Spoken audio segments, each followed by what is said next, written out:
Bismillahirrahmanirrahim. Assalamualaikum warahmatullahi wabarakatuh. Alhamdulillah wassalatu wassalamu ala Rasulillah wa ala alihi wa sahbihi wa malah.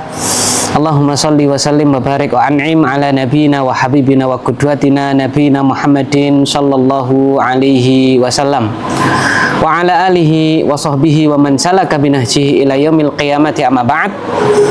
Alhamdulillah, segala puji hanya milik Allah Subhanahu wa taala, zat yang telah memberikan kepada kita semua berbagai macam curahan nikmatnya. Di antaranya adalah nikmat yang besar yang Allah Subhanahu wa taala berikan kepada kita, nikmat tafaqquh fiddin, nikmat bisa mendalami ilmu syar'i. Dan insya Allah ya, pada kesempatan ini dan kesempatan-kesempatan yang akan datang dengan izin Allah Subhanahu wa taala, kita akan bersama belajar mengkaji tentang fikih ya, tentang fikih keseharian kita, dimulai dari bersuci toharah sampai bab-bab fikih-fikih selanjutnya seperti sholat, puasa, zakat, dan seterusnya. Oleh karena itu, nikmat yang besar ini perlu kita syukuri. Semoga dengan syukur kita kepada Allah Subhanahu wa taala, Allah Subhanahu wa taala berkenan menambahkan nikmat yang lebih besar dan lebih banyak, dan tentunya nikmat yang terbesar setelah kita mensyukuri nikmat ilmu adalah nikmat mengamalkannya. Barakallahu fikum jami'an. Ya, kita mulai dari pembahasan yang pertama dari kitab fikih, yaitu kitabut thaharah. Ya, kitab thaharah, kitab yang membahas tentang bersuci. Jadi hal-hal yang kaitannya dengan bersuci akan dibahas di dalam pembahasan kita kali ini dan selanjutnya. Yang pertama yang perlu kita ketahui bahwasanya toharoh itu terbagi menjadi dua ya, toharoh terbagi menjadi dua, yaitu toharoh maknawiyah dan toharoh hissiyah. Jadi toharoh itu ada dua ya, bersuci itu ada dua, toharoh maknawiyah yaitu toharotul qalb ya, membersihkan hati. Yang keduanya toharoh hissiyah ya, toharoh secara fisik ya, kita membersihkan anggota badan kita. Toharoh maknawiyah ini adalah apa? Membersihkan hati dari noda-noda kesyirikan. Nah itu ya, noda-noda kesyirikan dan noda-noda lain ya, kedengkian, kemudian hasad dan seterusnya. Oleh karena itu ya, Allah Subhanahu wa taala mengatakan di dalam surat At-Taubah ayat yang ke-28, Allah menyatakan innamal musyrikuna najasun, sesungguhnya orang-orang musyrik itu najis ya, mereka bersih-bersih ya, mereka itu biasanya orangnya itu putih-putih bersih, kok bisa najis? Bukan badan mereka yang najis, tapi apa? Ya, iktikad mereka, keyakinan mereka, hati mereka yaitu kotor. Ya, kenapa? Noda-noda kesyirikan bercokol di situ. Nah, itu berarti toharoh secara apa? Secara maknawiyah. Yang kedua adalah toharoh hissiyah. Ya, jadi apa? Toharoh yang sifatnya adalah membersihkan fisik. Dan ini wajib ya bagi kita semuanya. Karena itu kita harus mengetahui, dan yang akan kita pelajari adalah toharoh jenis yang kedua ini, karena orang mukmin itu suci ya, keyakinannya suci ya, bila ada noda kesyirikan maka harus dibersihkan. Nah, yang akan kita pelajari adalah toharoh jenis yang kedua, toharoh hissiyah ya. Apa itu definisinya toharoh? Ya, toharoh secara bahasa adalah an-nazahatu wan nadhafatu minal akdar. Jadi bersih, suci dari kotoran, itu secara bahasa. Adapun secara istilah, toharoh itu adalah raf'ul hadath wa zawalul khabath. Apa itu? Mengangkat hadas dan menghilangkan khobath. Apa itu hadas? Hadas adalah sifat yang menempel pada diri seorang mukmin yang mencegah dia dari melaksanakan sholat ataupun hal-hal yang diwajibkan untuk apa? Suci atau hilang hadas tersebut. Itu adalah hadas. Jadi sifat yang menempel pada diri seorang mukmin. Jadi ini maknawiyah, sifat tersebut maknawiyah. ya, yang menempel pada diri seorang mukmin yang menghalangi dia dari mengerjakan sholat atau yang semisal dengan sholat, contohnya apa, tawaf misalnya, seperti itu ya. Nah itu namanya apa, hadas. Nah ini harus hilang hadasnya, itulah namanya bersuci ya, toharoh. Yang kedua, hilang juga apa? Yaitu khobath. Khobath itu apa? Yaitu hal-hal yang kotor alias najis, ya kan, seperti itu. Hadas ada dua, yaitu apa hadas itu? Hadas asgor atau hadas akbar, nanti juga akan kita pelajari. Najis ada macam-macam, ada tiga: mughalladah, mutawassithah, mukhafafah, nanti juga akan kita pelajari seperti itu ya. Nah kemudian ya,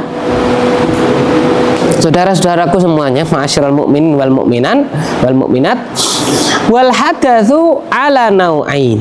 Hadas itu ada dua, hadasun asghar dan hadasun akbar, ya kan? Hadas yang kecil dan hadas yang besar. Hadas kecil itu apa? Wa huwa ma yajibu bihil wudu. Hadas kecil itu adalah hadas yang mewajibkan untuk wudhu. Jadi cara menghilangkan hadas sifat yang menempel itu dengan cara berwudhu. Kalau hadas akbar itu apa? Ma yajibu bihil ghuslu, yaitu hadas yang mewajibkan untuk apa? Mandi, ya kan? Jadi cara menghilangkan sifat yang menempel itu dengan cara mandi, ya, karena hadas itu kan nggak kelihatan, ya kan, mana kotor ini orang, enggak. Misalnya kita kentut, itu kan hadas kecil kan nggak kelihatan, terus bar kentut terus wajahnya jadi hitam, itu kan enggak, ya. Jadi sifat maknawiyah yang menempel kan gitu. Sama juga orang misalnya junub, hadas akbar gitu, hadas besar itu tidak ada tandanya dia terus kotor. Beda kalau najis tadi kelihatan, ya, ini tangan kita kena najis, ya kan, baju kita kena najis kelihatan, seperti itu. Kemudian khobath atau najis ini terbagi menjadi tiga, tadi sudah kita ungkapkan ya di awal ya. Najis terbagi dua, yaitu apa? Terbagi tiga, yaitu mutawassithah atau mughalladah, mutawassithah dan mukhafafah ya. Mughalladah itu yang berat, contoh yaitu najis karena jilatan air liur anjing, ya kan. Nah itu wajib cara menghilangkannya adalah najis tersebut tidak cukup misalnya kelihatan apa bersih gitu, enggak, dibasuh 7 kali, salah satunya dengan tanah. Kemudian kalau yang mukhafafah yang ringan, yaitu air kencing bayi laki-laki, yang ya mayoritas yang dia konsumsi masih ASI, atau bahkan sebagian ulama mengatakan masih 100% ASI, ya kan. Itu maka najis yang ringan cara mensucikannya cukup dengan diperciki. Misalnya kencing di ini celana kita hidung bayi, ya, bayi laki-laki, ingat bayi laki-laki, ya kan, maka cukup diperciki, ya kan.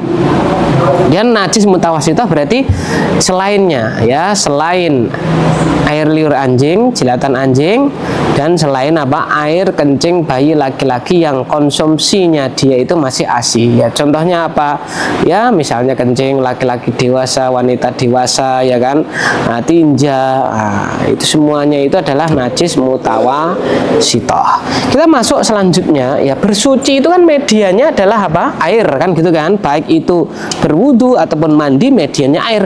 Maka pembahasan selanjutnya yang perlu kita fokus pada kali ini adalah alma alladzi tahsulu bihi thaharah, ya kan, air yang bisa digunakan untuk bersuci. Nah itu air yang kayak ngapa, ya kan, ataukah misalnya ada orang, oh ini saya alhamdulillah ya diberi rezeki banyak oleh Allah Subhanahu wa taala, kalau orang-orang biasa itu wudunya pakai air biasa, saya wudunya pakai air susu, saya wudunya pakai air apa misalnya ya, air madu, nah, dan lain-lain.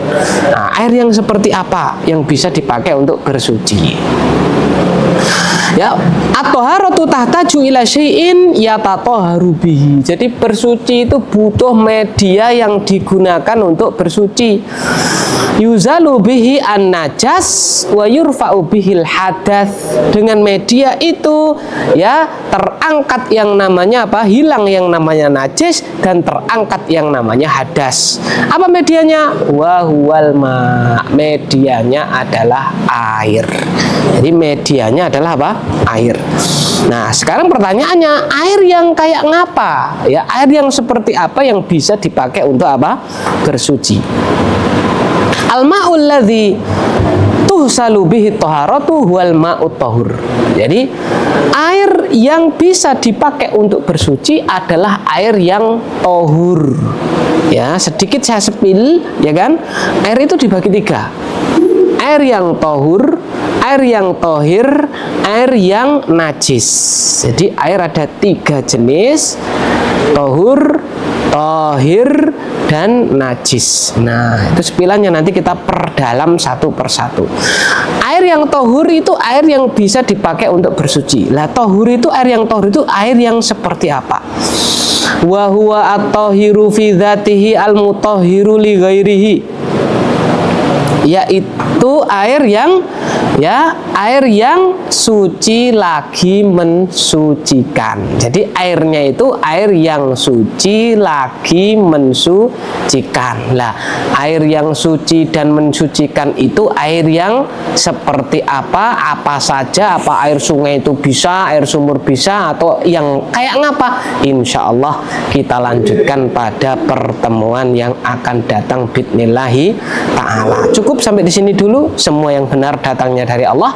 Bila ada luput dan salahnya, kami mohon maaf yang sebesar-besarnya. Subhanakallahumma bihamdik, asyhadu an la ilaha illa anta, astaghfiruka wa atubu ilaik. Wa shallallahu ala sayyidina Muhammad. Assalamualaikum warahmatullahi wabarakatuh.